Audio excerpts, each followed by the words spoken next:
Mbote bandeko balandi ya fufa mu télévision pe boye bolamu na émission na biso kolona pe kobokola epai wapi tobetaka masolo ya mayematali bomo na biso po ete bato bakomi komona likambo ya kolona pe ya kobokola bato bazwi yango eloko ezanga tina mutu so azosala bilanga bato azomona yaza mutu azangi tina mutu atina te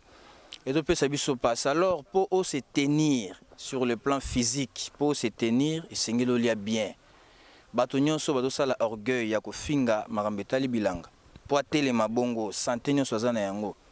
banda na elamba sapatu nyonso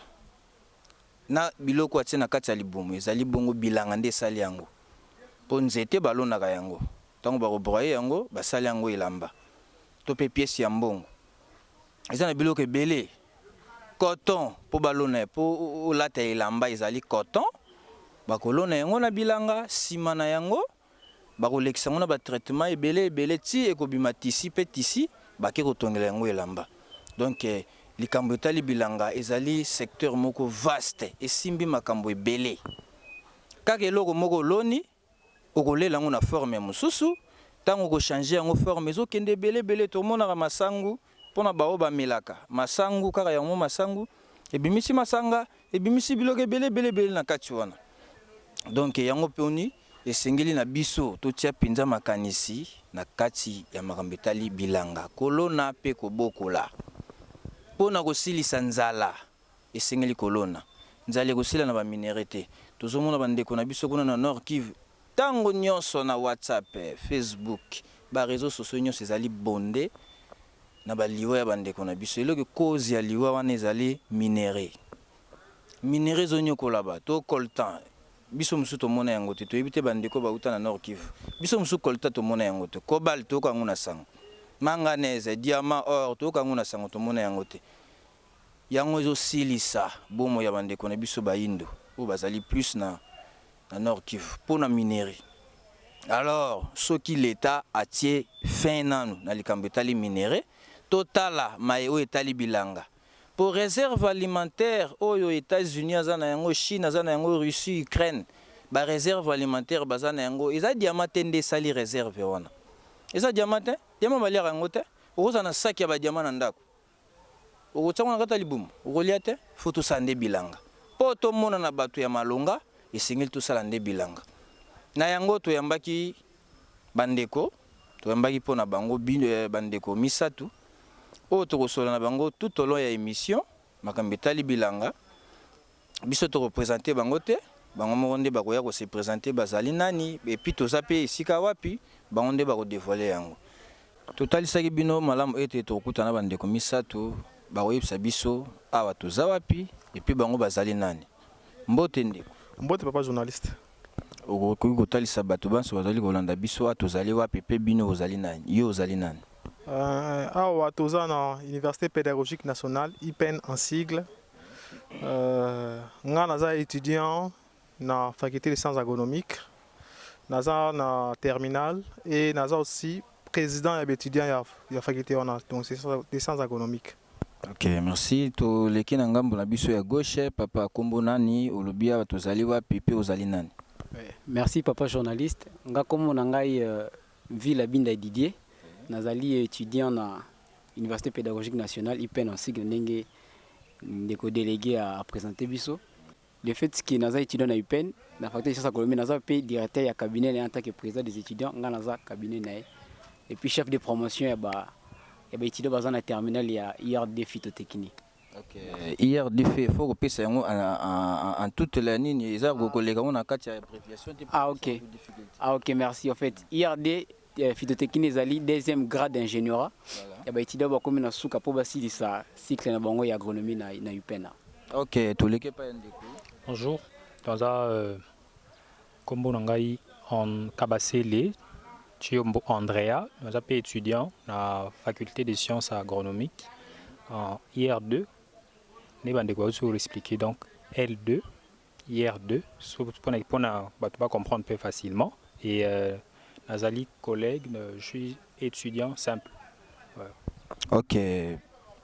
Ndenge toyambi bino awa ezali penza na tina mingi ya koluka agronomie. toyebite niveau na bino ya kozala agronome et c'est limité na kati ya université to eza un peu partout pona komona boy tango tangi na université aux agronome babimisi yo bon sur terrain toyebite sur terrain apport na bino ezali nini. Merci pour la question, papa journaliste. D'abord, on a félicité pour l'initiative. Pour moi, c'est très rare. Na RDC, comme on a une initiative, il y a genre émission, juste consacrée pour l'agriculture. Donc, vraiment, félicitations pour l'initiative et continuez pour sensibiliser. Merci. Bon. Pour la question, biso en tant que chercheur dans l'université. Donc, en tant que chercheur, biso mission problème agriculteur raconter à chaque fois dans la société. Nous, en tant que chercheur, biso tout fandi après tout élaborer puis c'est les solutions pour trouver des solutions à des problèmes. Donc, tout se limitera à l'université, mais tout ça peut na recherche tout ça là et tout mènera pas vulgarisation na recherche tout ça là pour jusqu'à pour améliorer performance na biso na agricole là en RDC. Donc, tout se limitera à l'université, mais tout ça là peut recherche pour pour kosunga bandeko batana basalaka agriculture bilanga pour améliorer ba performance na bango parce que soki kato c'est basé car ndenge bakoko na biso banai ko produire monde ezoko évoluer en fait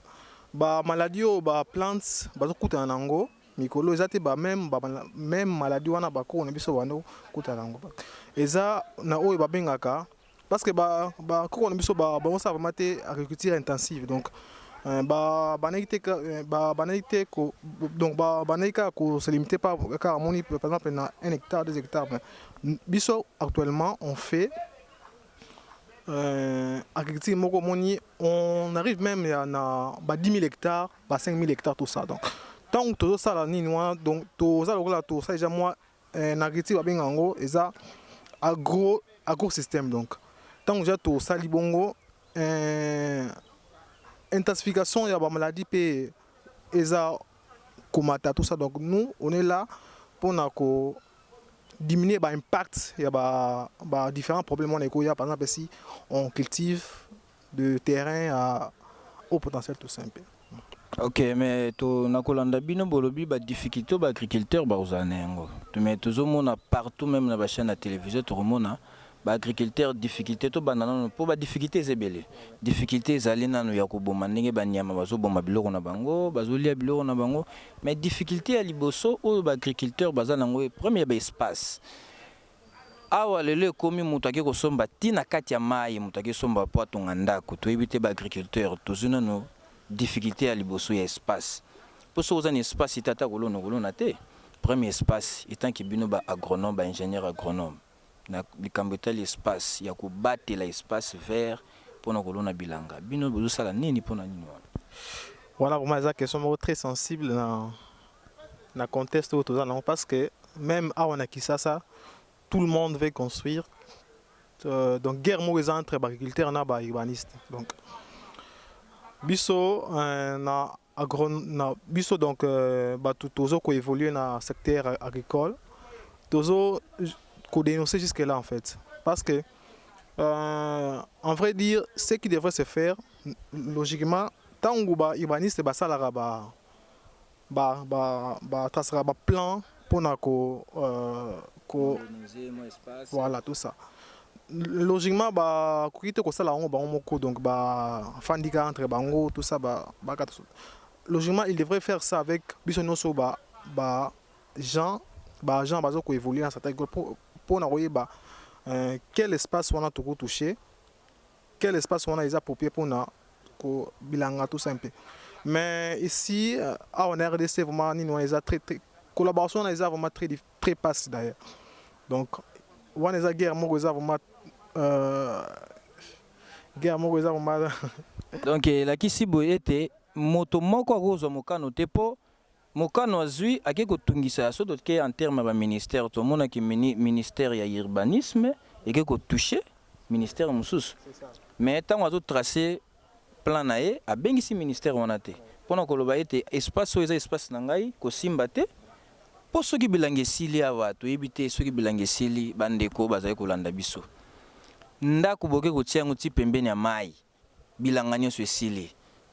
sikoyo toyebi te tokosuka wapi na bilanga mpo botrace plan na bino urbanisme bokomoteka mapango boteki mapango bato basombi et puis enfin bato batongi bandako na moto azotonga ndako wana azo se rendre compte te ke azalaki kosomba ndunda ta mosusu na 500 francs mpo ezalaki ebele alors ntango bato bazolona yango mokie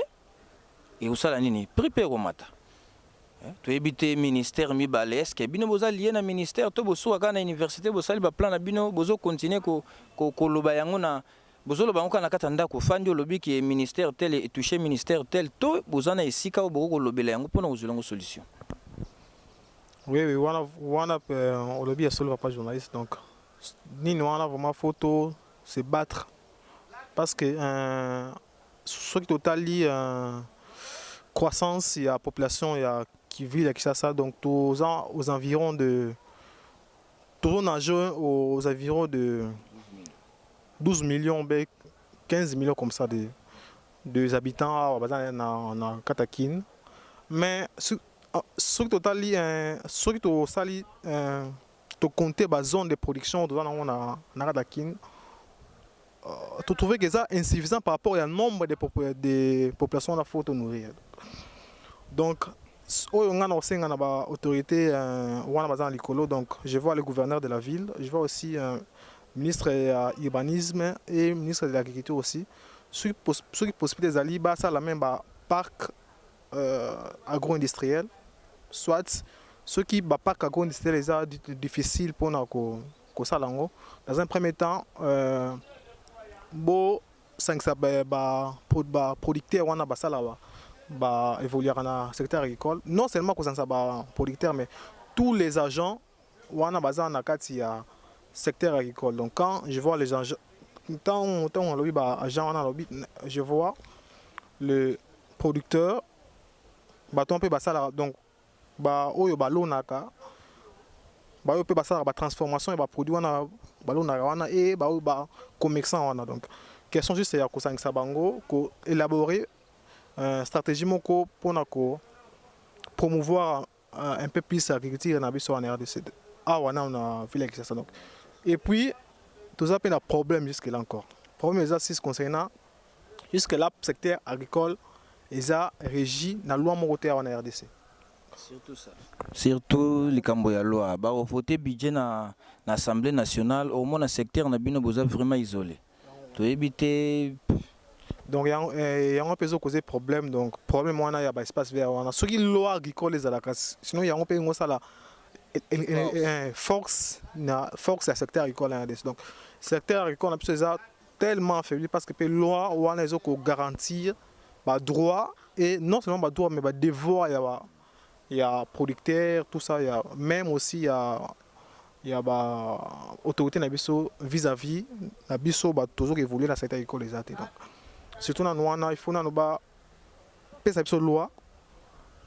loi ne écoson biso développer encore plus agriculture na biso. OK, loi des okosala qui pour protéger en quelque sorte, nous devons protéger espace to kei pa ndeko to éviter ndeko. Ko sala agronomie est-ce que vous regrettez en côté? En tout cas, on a regretté ko sala agronomie à Tamukete parce que d'abord papa nanga za agronome na kotala ba réalisation papa na biso sala tant nous allons mona muke et bando pesanga toujours pour ça on a ya sala agronomie et yangwana na sali agronomie ko banda na humanité pene ko continuer à l'université. Donc pour nangai d'abord ko sala agronomie et sala que na mutu nanga na tia notion ya autonomie. Donc ko sala agronomie eza ko sala autonome, eza ko sala dépendante. Donc eza option moko oyo naza appelé te na suka ya classe na ngai na luka musala pas moto na sala demande d'emploi. Donc rien qui n'a pas moyen de bord ya ngai to ya famille na ngai na ko créer activité de telle sorte que na bani coller ça non seulement na quartier mais avec l'avenir pourquoi pas capitale na biso ya RDC Kinshasa. Donc na regrette vraiment te ko sala. D'ailleurs kutunga na encourager de plus en plus ba leki na ngai to ba master o to za na ba na quartier ba ça la option oyo désorienté bango te po tozo mona belé ba sali ba option oyo eza que soka sa université te a se retrouver nulle part. Or na domaine agronomie même moi na sali technique agricole na humanité soka za na mon université te akoyi kubanda quelque part na activité pe bandi au sala et plus tard ayoko sa université pour ki a kolisa mayele na ye. Eloko ekamusi biso tant tokoti na IPEN totuni faculté ya agronomie vraiment nazalaki dessus bato bayebi. Mais étudiant aza même na deuxième licence awa na kati ya université faculté ya agronomie eza wapi bato bayebi te. Donc aza na tina te koyeba faculté d'ailleurs kuna eloko nini kobima. C'est dommage vraiment ezali toyebi te eza négligence to pe ezali komona ke bato kuna baza na tina te surtout ke pe boza mingi te na kati ya agronomie na moni boza mingi te po bino kaka bobimi ndambo. En tout cas on a le bien solo parce que ceux qui au lexi micro baladère na ba étudier à IPEN la plupart ba yebité qui fera la faculté de sciences agronomiques. C'est grave. Donc belé ba yebika ki zara na inekin alors qu'en réalité tous allons non pena mais bon c'est belé wa batang sa ba yebité to na faculté de sciences agronomiques. Mais par rapport à manque de connaissance soit ignorance ou personnellement on roloba ki za dit manque d'information. Et puis même ba master tout temps na bango o ba sala ba orientation mususu tant ba ora ki muta sala agronomie bango tant muta ki agronomie amoni directement bilanga. Or agronomie ezokende au-delà ya makambo bilanga. Na cause exemple pa na biso muta koya par exemple aye amoni ki na sala 5 ans agronomie pour kana sala bilanga alors qu'en réalité tout simba baspé mo ebele. Mama banyama makambo ya vie quotidienne. Et puis moi, ma cambébélé, qui contribuer au développement non seulement rural, mais aussi développement en général. Donc, en tout cas, Moussala, personnellement, dans le Bakistan, à part Nabiso, il y a qu'on continue à vulgariser, puis il y a qu'on a avantage aux agronomie et aux PSA, non seulement dans les étudiants, mais aussi dans le niveau humanitaire. Ok, to éviter parents penza bimisi mbongo bandana plutôt na premier graduat ti okomi même so wapi osilisa soki osala master so osala doctorat ti suka na yango investissement ezate ozaka otikali élève pourtant ozwi diplôme fait na ndako ti toyebi te mosala ekouta wapi papa ozala d'accord il sera pas d'accord ozala d'accord te d'autant plus que on voit que bilangande ezali wana eza secteur moko eza ndenge bandeko bauti koloba eza secteur moko de base babenga ngo secteur primaire et les parents bazali vraiment très encouragés très baza vraiment na esengo makasi tango tozo persévérer toujours na kosala ya koyekola na évoluer na secteur na agronomie parce que même na mboka nyonso en Afrique surtout l'histoire était à Kabiso tout le monde que même na mboka na biso en RDC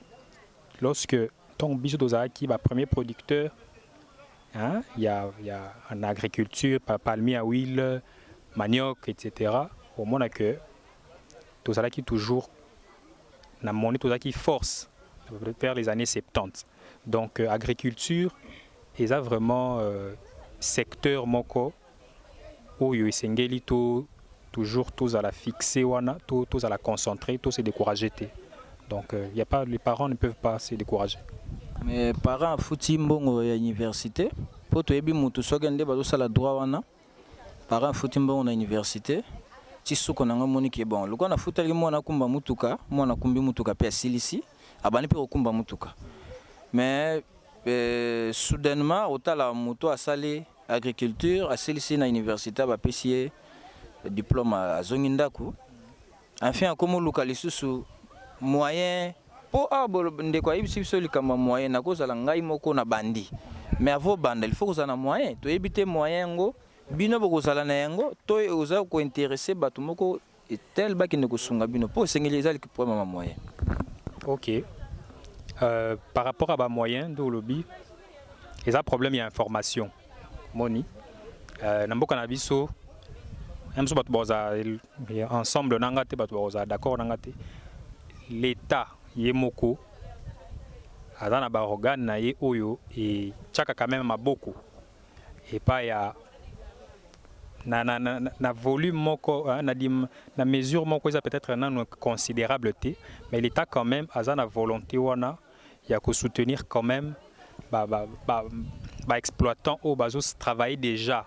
mais pour na ba non ba banda au bazana na début et ça première information p il faut comprendre que bandaka na ba moyen de bord et sengité ba pesa mbala moko $100,000 $10,000 pour na non gérer ta plate-bande mortende to mona kuna non sinon oko échouer donc le plus important c'est de comprendre que balingi se lancer dans le secteur agricole comprendre que faut que bandana ba moyen de bord ozo yamba ozo ba expérience ou que tango kozala orienté vers ba organe ya l'état ou soutenaka ozana facilité au réussir nde tozomona na bamboka nyonso tozomona ba milliardaire ya makasi baza na kati ya secteur agricole omoni donc eza ka première information je pense. Ok, tozongi sus na droite ya bozo former ba étudiants tous les 3 ans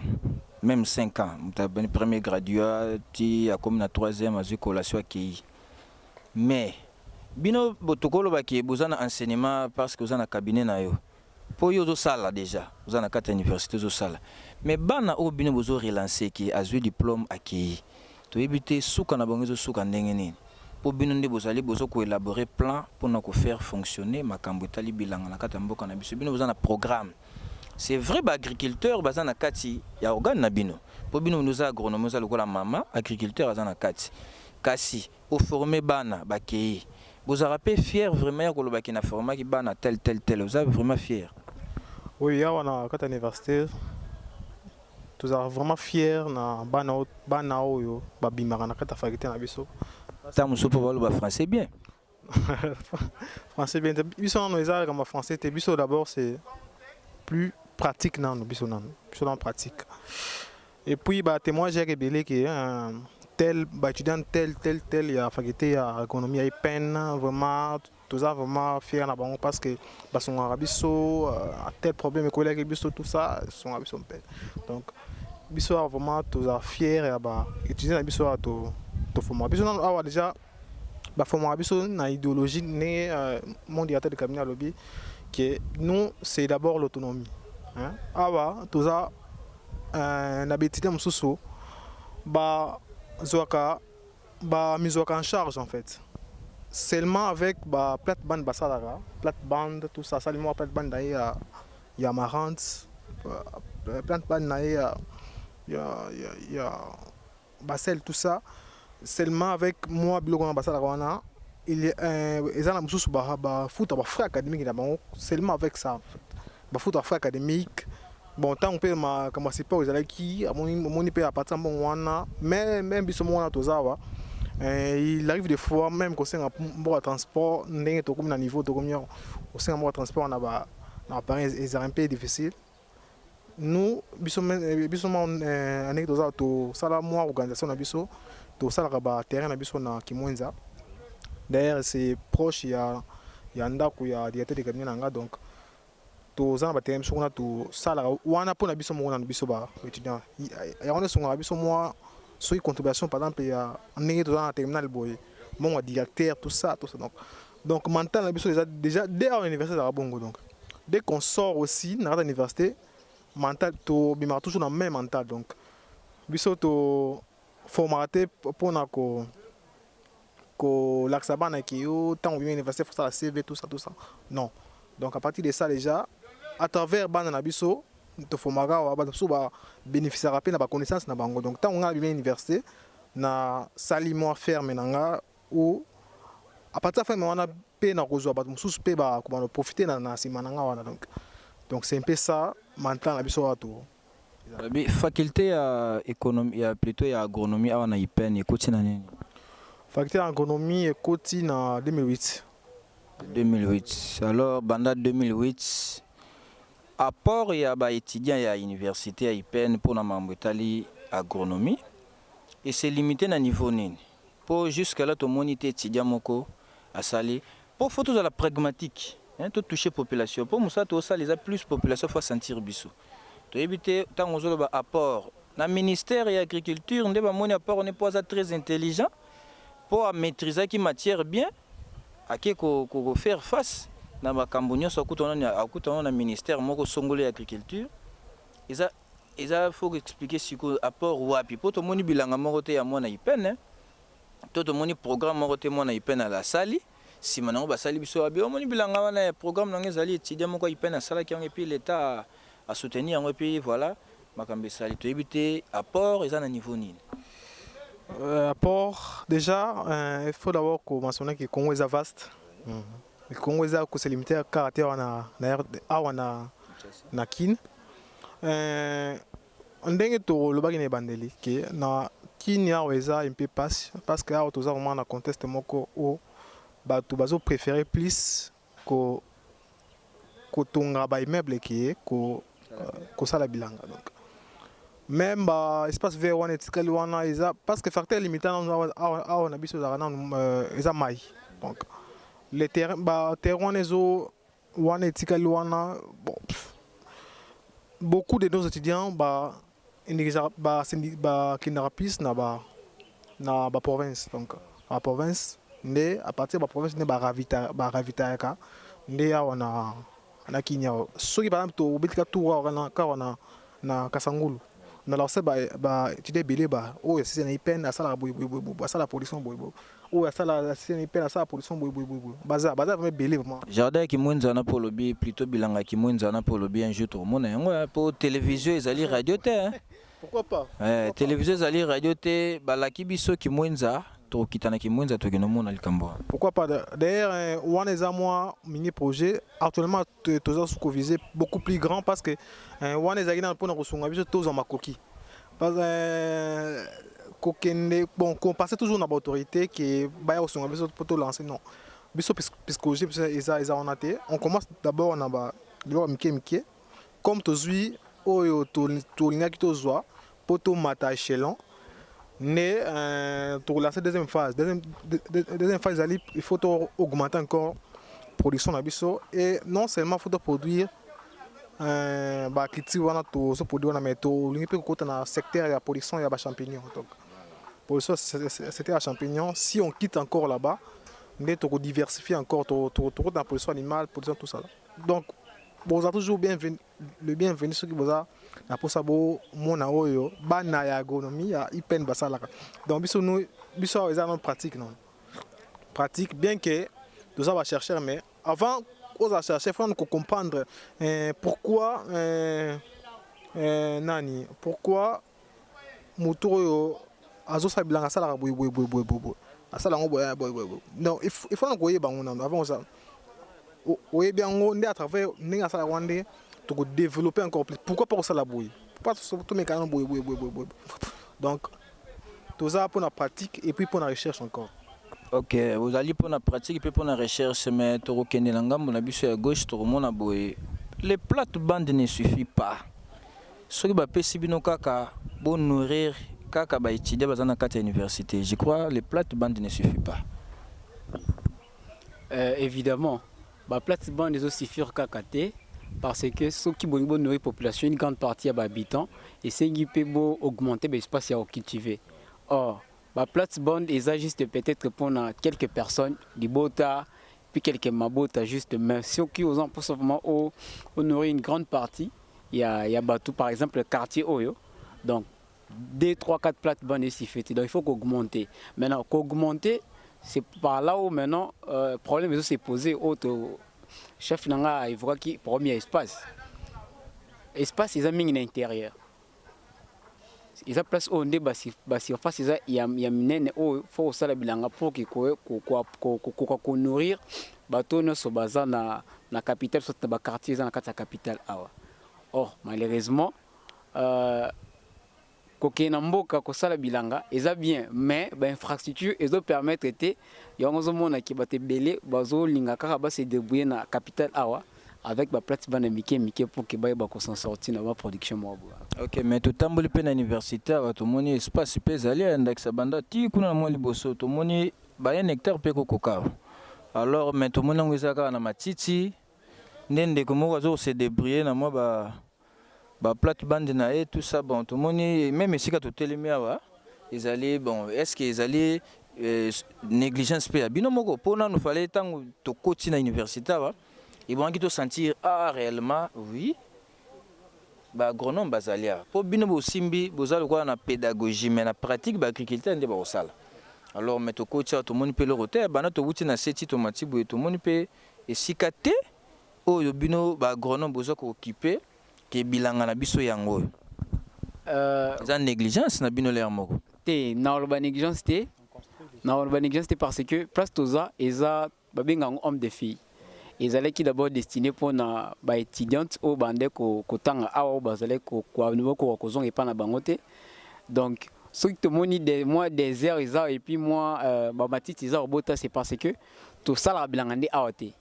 Ba terrain na biso pratique malheureusement avec le programme il y a construction d'un nouveau bâtiment au niveau de la présidence des sali que moi bomona ba effort tout ça là au niveau il y a agriculture au niveau agronomie par la biso exact. Donc ba eko boma bilanga pour batonga ndako. Exact. Tokolo ba bongo en termes clairs. En termes clairs eza bongo. Ba bomi ba bilanga pour na ba tenisa ba bâtiment. Bon siko simana yango bato o bazana na ndako na ba oliani. Po fufu eza bilanga loso biza bilanga madesu eza bilanga nyonso eza bilanga mais babomi bilanga po batonga ndako yango tomoni ba clôture batie mo batola évidemment eza bongo yango batie ba clôture pour que ba ériger ba bâtiment wana et pour na bilanga tolingaki to occuper awa fort malheureusement a pesa sur na plan ya reconstruction ba bâtiment en raison pour laquelle to sala su bilanga awa te bazo affecter biso place mosusu dissipé na Kasangolo des places de ça la expérience na biso kuna ça la expérience la Kasangolo kuna pe zate batonga ndako te kuna eza ka destiné pour na biso bato faculté de sciences agronomiques pour na tout ça bilanga na biso kuna et to profiter peut-être dans l'avenir si et comme réaliser promesse année comme réaliser pourquoi pas qu'on inviter bino bomona de façon concrète ndenge vraiment tout ça la production na biso ah to tika la bandeko awa lokola to koti aba ilakisi ete nyonso ya nyonso ekoleka awa we tali bilanga toko simba yango na bino elongo toko bengana boya po ki mwenza déjà to bosana te ki mwenza déjà bino soki bo permettre biso to mona yango po télévision ezali radio te esengeli to ke no mona sur place ndeko tozo mona nzala eza na Congo bino ba agriculteur plutôt bino ba agronome. Bon, agriculteur pas à katina yo. Pour soko sali, soko simbi comme agriculteur. Nzale zo nyoko la mboka au Congo. Nzale zo nyoko la mboka au Congo mais bino bozali. Ils ont papa moko zo nyoko ma mais moi naza na mbongo. Tu éviter comment ça s'explique. Nzale za na mboka au agriculteur bazali. Bon, et je s'expliquer mais ça pas si surtout ceux qui dans la province proche voisine que je n'entends peut-être Komboté. Comment bande konabiso bazo vivre ata bazolia aliment moko vraiment équilibré et ça dû à nini au fait principalement ba problème les ébélés ba cause les ébélés mais principalement ils alli na niveau ya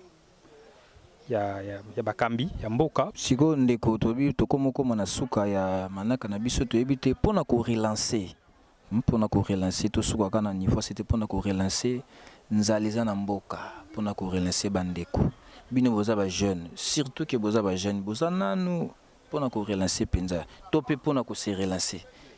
na niveau nini boko senga l'état yo moko to pe nini po yo moko osala plate bande kosuka yo ya on tolobaki ne bandeliawa kaka ba étudiant baza na kata université wa vraiment pour honorer bango yo moko na difficulté pour na correlancer.